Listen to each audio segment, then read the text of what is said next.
people, myself Altaf Rahman. Welcome to my YouTube channel, The Prefabricate Rider.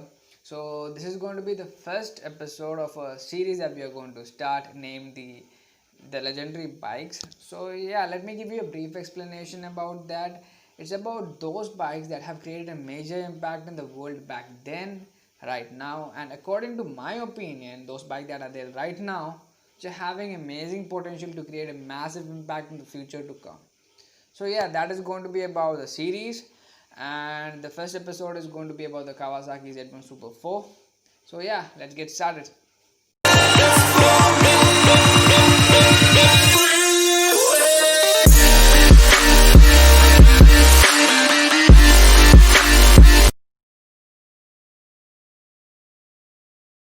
So first of all, we are going to start with the introduction. I divide the introduction in two parts, that is general and notable. General is going to be about those basic concepts that you need to know before you get into the detail of everything. Notable is about those points that will give you a short perspective about the bike, like the influences that it made and the records that it broke after its debut. So getting into the general, the first point is about the model name.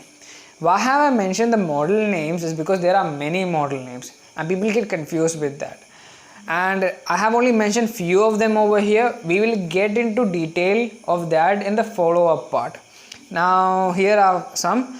900 Z1 is there, Z1 900 is there, 900 S4 is there, Z1 Super 4 is there.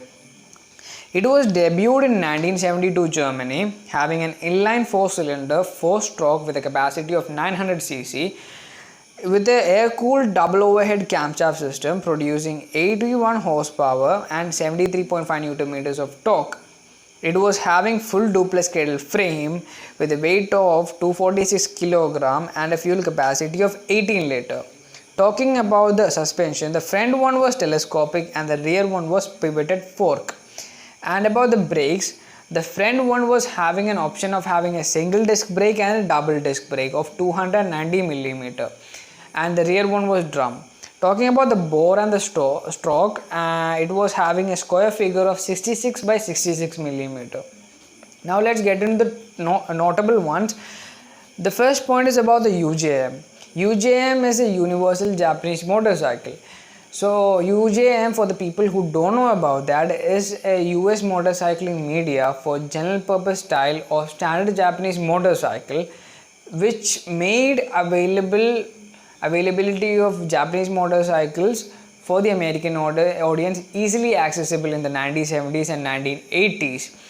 The inline 4 format was popularized by the Kawasaki Z1 Super 4 with the follow-up of the Honda CB750. Looking at the Italian brand over here, that is MV Agusta 750S. Why are we mentioning that is because if you take this into concern, that is double overhead camshaft system, it was the only Japanese motorcycle out of the big four. That is Suzuki was there, Yamaha was there, Honda was there, and Kawasaki was the first motorcycle brand to have a 4-cylinder, 4-stroke, double overhead camshaft system in the Japanese market. Looking at the global market, there was only one model, and that is this MV Agusta 750S, having a 4-cylinder, 4-stroke double overhead camshaft system. And if I have to talk about the existence, how it came to exist, we have to get a wider perspective about this. Go back to the American market. What happened in the American market when the Ford Mustang was released in 1964? The people in the GM took notice of that, the Chevrolet division people, and they really worked hard. What was their intention? Their intention was to beat a pony car. And what was the result of that? Chevy Camaro, which was released in 1966. And the competition and the rivalry, its intensity is alive till this very day.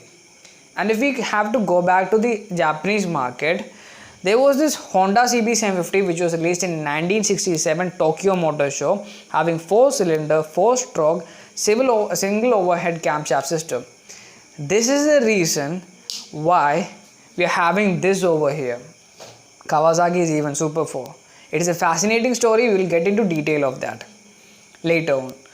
So talking about the records that it broke, in March 1973 in Daytona Raceway with FIM and AMA regulations, it set the 24-hour endurance test of 4,234 kilometers in an average of 176 kilometers per hour, and it was worthy enough to be the world's fastest bike, going up to 257 kilometers per hour. So that is it for the introduction, general and the notable ones. So what we are going to do is we are going to get into detail of everything that we have mentioned right now. So yeah, let's get into that. So talking about the part 1, and the part 1 is going to be about the Honda CB750, the re-evaluation that it took place, and the analysis and the production of Z1 Super 4. So getting into this, the first is going to be about the 1967 research. There was a research done by Sam Tanagashima, a Japanese American man, about the motorcycle media. That is, world's largest motorcycle media was the US market. And after the research, the Kawasaki planned to design a large capacity motorcycle, and the project name was New York Steak. But its hard was to have a compact double overhead camshaft system having a capacity of 750cc and an inline 4-cylinder engine. And it emphasized on lowering the exhaust emissions and running noise. They worked on the project till September 1968, and it's like having like a child and something horrible happened in the 8-month period or 9th-month period. That is, in October 1968, at Tokyo Motor Show, Honda unveiled its Honda CB750. And this was actually a punch to Kawasaki, because they were making the same similar project. And Honda CB750 went on to become the first mass-produced, large capacity single overhead camshaft having inline 4-cylinder engine. And all the boasting that it takes place for a new feature to come in a bike, the Honda CB750 was the first to have a front disc brake, and all about the Honda motto that is affordable and reliable for the customers. When the CB750 hit the showroom 1 year later, it had a major impact that has a legacy that lives till today. And this caused an initial lag on the project that the Kawasaki was doing. And what happened, looking at an optimistic view, it was actually useful to the Kawasaki, because now they can know about the market, how the market is reacting to the CB750 model, because that is the same category class that Kawasaki was working on. Again, an intensive research was done in 1967 about US motorcycle media. And in late 1969, what happened is the Kawasaki told the people who were working in the team for Z1 Super 4, that is Inamura and Togashi, who was chief engineers of the engine and chassis, and Normisa Tadada, who was chief designer of Z1 Super 4, they were told to continue with the New York Steak project. But they had a re-evaluation that took place. That is, a capacity increased to 900cc. This would create a niche market for the large capacity motorcycle market. And they had to regain the mantle. Formerly, it was held by W Series Twin 650cc, and it was considered to be the largest capacity motorcycle that Japan has to offer. But all these motivation stuff coming out of the dust and looking at the large competition, it was not that much fancy. Now the real challenge was for the engineering and designing team. They had to produce a bike within 24 months, and they had to reach the Kawasaki's ultimatum. Already $800,000 have been spent for the development purposes of the 750cc, and the timeline was going to be really tough.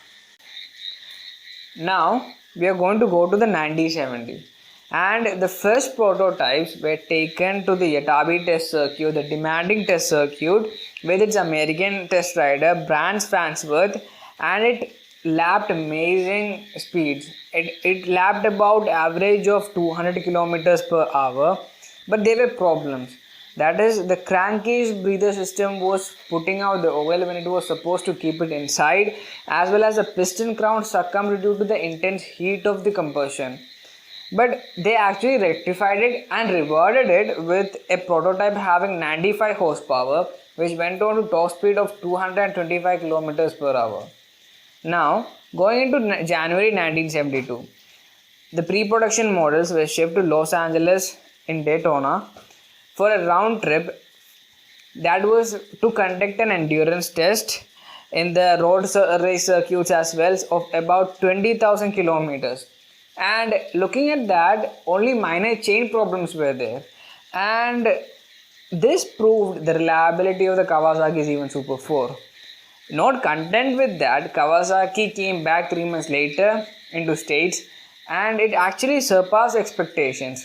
Now, going to the June 1972, Kawasaki invited the World Motorcycle Press for the official announcement of the Kawasaki Z1. And the bad and the good of the bike were considered because they needed every single thing had to be right because they wanted to beat the Honda. And in August 1972, the production lines were started up and it's all up to the marketing men now. And in September 1972, it was officially launched in Cologne Motor Show, Germany. And Kawasaki people were holding their breath to look at the market. Actually, they didn't need it to because first of all, they had the patience to produce it in the right time. And also they did the research and all the hard work that they did, and after that the problems that they had all they rectified it, and then they went to the production. And first at initially there was a conservative 1500 units per month that went on to in 1975 around 5000 units per month.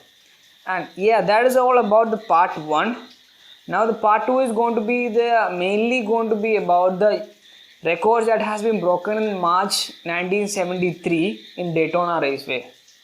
Let's get into that. Now going to the part 2. Part 2 is only about the USA Daytona records that has been done in March 1973. Getting into that, 6 months after the debut of the Z1 Super 4, 3 Kawasaki Z1s were taken to Daytona International Speedway for a 3-day assault, that is in 13th, 14th and 15th of March 1973 on World American Speed Records, and the prime target was World 24-hour endurance test. Going into the day 1, 2 of the Z1s were made for the endurance, and mind you that there is no any kind of a major modification done on the bike. Some of them are heavy duty shock absorbers for getting the centrifugal force, low slung handlebar for riding comfort, and racing tires for having stability. Third Z1 was made for short period and high speeds. Only minor tuning was done for the engine and the fairing was kept to break the wind, and according to standard of international competition it is not legal to do such stuffs and test, and the displacement was completely the same, 903.2 cc. Ewan Duhamel, the Canadian Kawasaki racer, went on to make the Z1 Super 4 the world's fastest bike of going till 257 km per hour. 56 and 21 100ths of a second. The speed is 160.113 miles per hour for a new world's record. Now going for the day 2, we have to note one thing over here, that is at day 1 itself the power and the speed has been proved by the Kawasaki Z1 Super 4. Now it is a time for reliability, and reliability can only be proven by the endurance. So at first, at 7:20 am, Ewan Duhamel, the Canadian racer that we talked about, went on for the 10 km and 100 km record. And at 7:40 am, that record was broken. About the 10 km record was broken by an average speed of 241 km per hour, and 100 km record was broken by an average speed of 226 km per hour. Now, it is a time for the main deal, and that is a 24-hour endurance test. It is the ultimate test of motorcycle engineering. 8 riders, 2 stock Z1s, and the start was initiated by the standards test at 9:33 am, and the riders were instructed to maintain speed for having the tire performance for a 24-hour period. And they were initially having some problems with maintaining that because the thing is they are riders and the personality is within them. Before going further, I just want to quote a kind of a prophetic quote by Cycle Magazine about the horsepower of Z1 Super 4. As Cycle Magazine put it, horsepower flows out of the Z1's double overhead cam four-cylinder like water from an artesian well. It simply never stops. An amazing quote. Now, it was mid-morning and the riders were stopping for gas for an interval of 112 kilometers, maintaining an average speed of 160 kilometers per hour. Going for the mileage, it was only having 1/3 of the average mileage, and that is 10 kilometers per liter. Let it be. Talking about the time, the track time that were noted, Don Woods was tracking time for FIM and AMA certifications, but Brian Farnsworth was tracking time for different reasons, to maintain the pace evenly and also for the tire performance to be maintained. And at 1:30 p.m. the track temperature went on till 150 degrees Celsius and the riders were instructed to maintain their speed because of the tire capacity. And at 3:30 p.m. the first tire was changed and it was slowly going to the evening period, and at that time the track temperature was cool enough to maintain the speed. And something horrible happened at 8:30 p.m. That is, one of the Z1, its chain went off and it was quarter mile from the pit stop, and the mechanics went there, but there was something in their mind. They knew that the insurance was gone for the endurance test. That means that only one Z1 is left for that endurance test record. And now the next day came, dawn of March 15th 1973, and only 3 hours was left.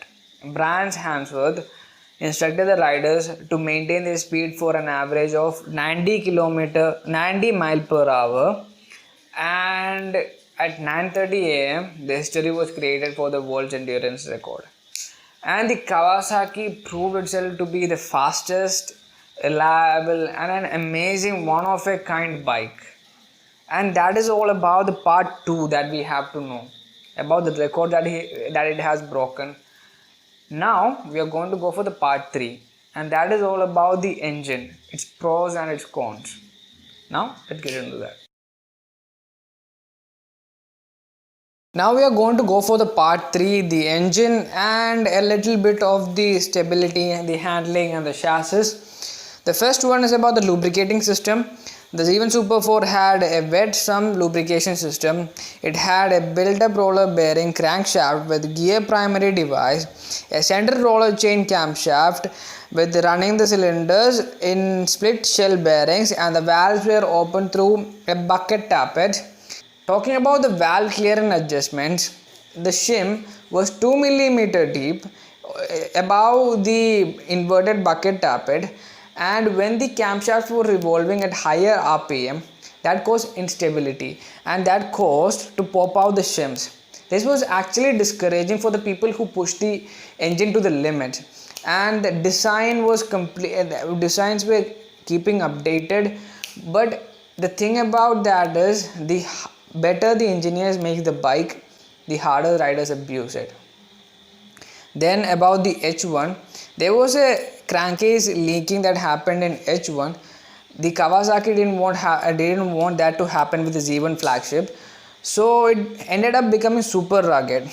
Talking about the carburetor, it had a Mikuni VM28SC carburetor producing 81 horsepower at 8500 RPM. Let's compare that with the Honda CB750.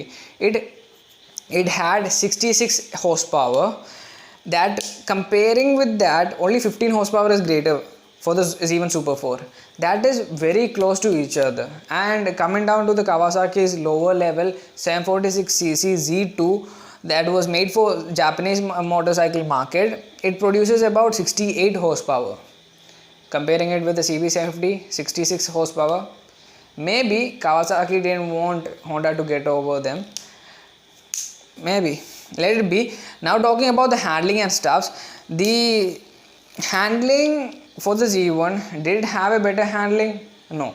The one thing that you cannot take home for the Z1 Super 4 is the handling. First thing is about the chassis. It was inspired by Norton Featherbed, but saying it was inspired by Norton Featherbed chassis, it's like completely irrelevant, because Norton Featherbed was having power of 50 horsepower and 154 kilogram to deal with. Now we are talking about Z1 having 80 horsepower and 246 kilogram. So it is completely irrelevant to compare those things. And that was one of the reasons, and tire technology at that time was completely a crap. So that is one of the reasons again. Then talking about the spindle front forks, it was loose and that led to the weak link, and that also was one of the reasons to have a bad handling and stability. Yes, that was about the engine and the stability and handling. Now we are going to go for the part 4, and the part 4 is going to be about the follow-ups, the production models to this date. Yeah, let's get into. Now we are going to go with the part 4, that is the follow-up. Tracing down all the models of Kawasaki is kind of a complicated, but anyway, starting with the 1973 Z1, that is our topic, and going till the 1974 Z1A and 1975 Z1B, there were no major differences in that, only the color changes were there. In 1976, Z900 or KZ900 was there, and we talked about the optional disc brake in the front. It was having a standard front brake. There were smaller carbs, which means lower emissions but lower maximum power output, that is 81 horsepower was there.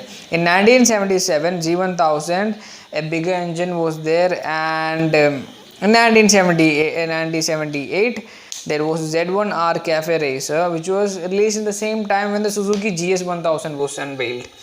And talking about the hotted up version, in 1978 Z1R TC Turbo created a horsepower of 125 horsepower, but that came with no engine warranty.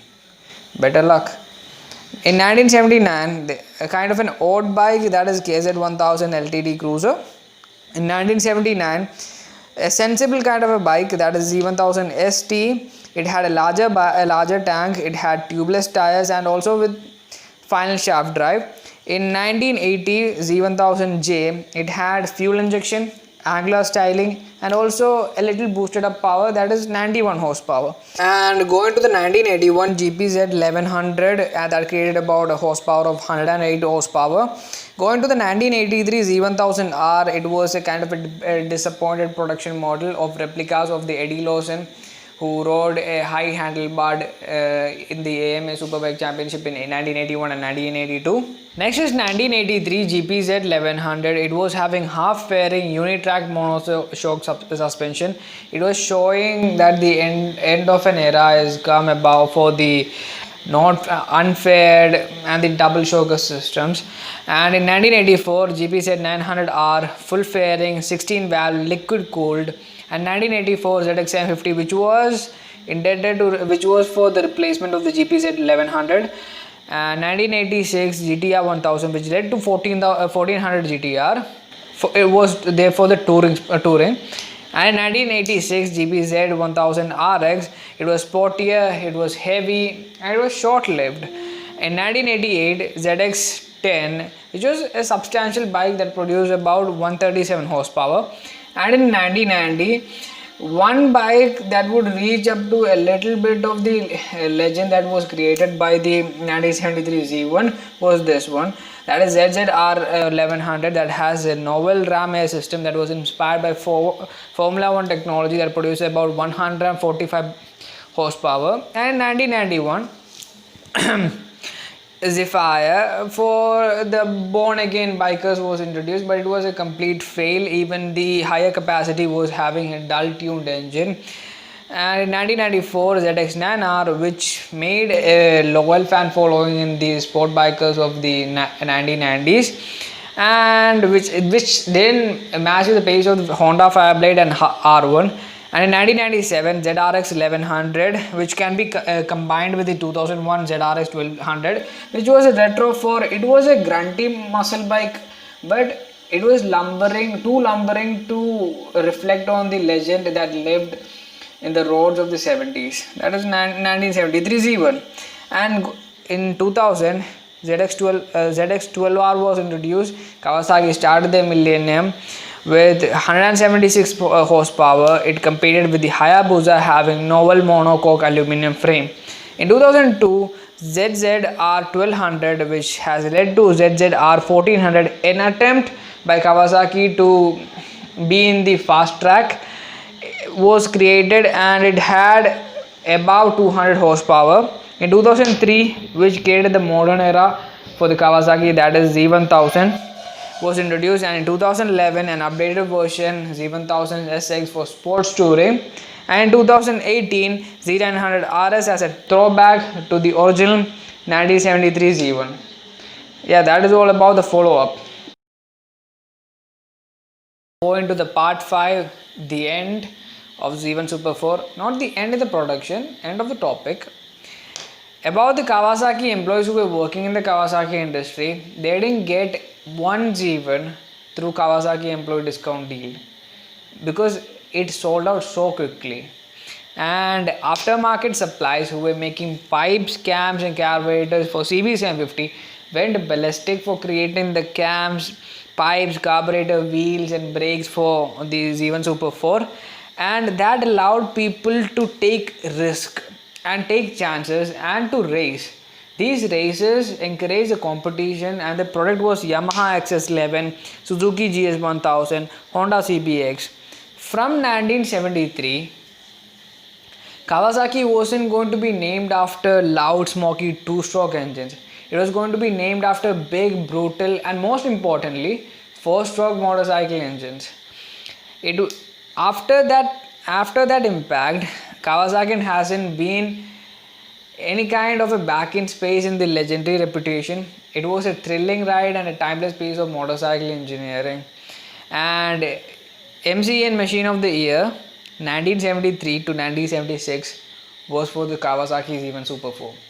And Society of Automotive Engineers of Japan included 1972 Z1 as their 240 landmarks of Japanese automotive technology. Kawasaki Z1 Super 4 went on to become the unfathomably insignificant bikes that has left a legacy that is going to be remembered as a kind of a mentor, that is going to be a lesson for the people who are going to create an amazing bike. Learn from this. And that was it for the Kawasaki Z1 Super 4, which was our first video in the playlist, the legendary bikes. And if this video has helped you in whatsoever reason, do hit the like and share it with your family and friends, and do hit the subscribe button. And until next time, bye.